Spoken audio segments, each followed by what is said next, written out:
மா சொல்லிட்டு போமா.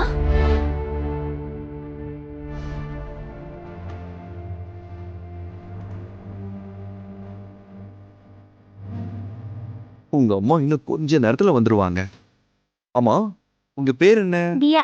அட்டகாசமான பேரு. துளசி அழாதம்மா. அந்த நம்பருக்கு திரும்ப கால் பண்ணி பாரு. ஆ.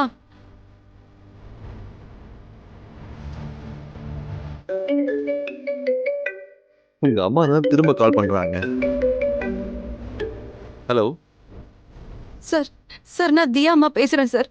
ஒரு தடவை அவகிட்ட போனை கொடுக்குறீங்களா சார்? தோ குடுக்குறேன் மேடம். பாப்பா, அம்மா பேசுறாங்க.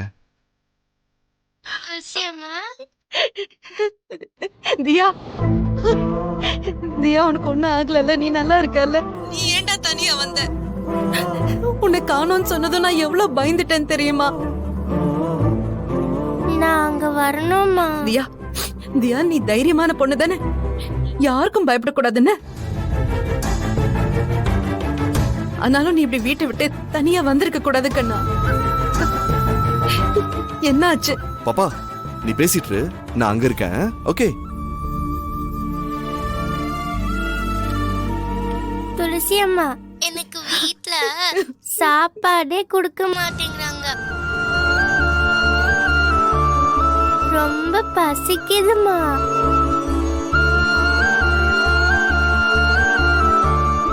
தியா குட்டி, தியா குட்டி, நீ அந்த அங்கிள் கிட்ட ஒரு தடவை போன் கொடு.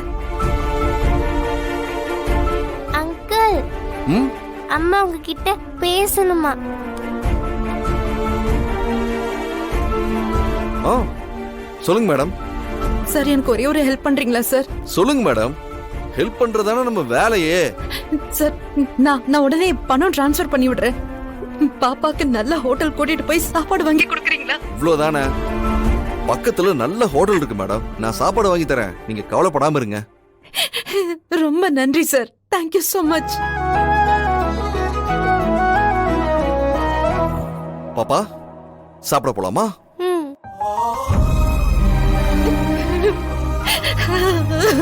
துளசி, ஐயோ, அழாத. ஐயோ தியா தான் கிடைச்சிட்டால, ஏமா அழுதுட்டு இருக்க? இவங்கெல்லாம் என்ன மாதிரி மனுஷங்களோ? இப்படி கூட இருப்பாங்களா? இவங்கெல்லாம் மனுஷங்களே இல்லம்மா. குழந்தைன்னு கூட பார்க்காம தியாவை அவ்வளவு டார்ச்சர் பண்ணிருக்காங்க. அதுதான் வீட்டை விட்டு அவ வெளியில வந்திருக்கான்.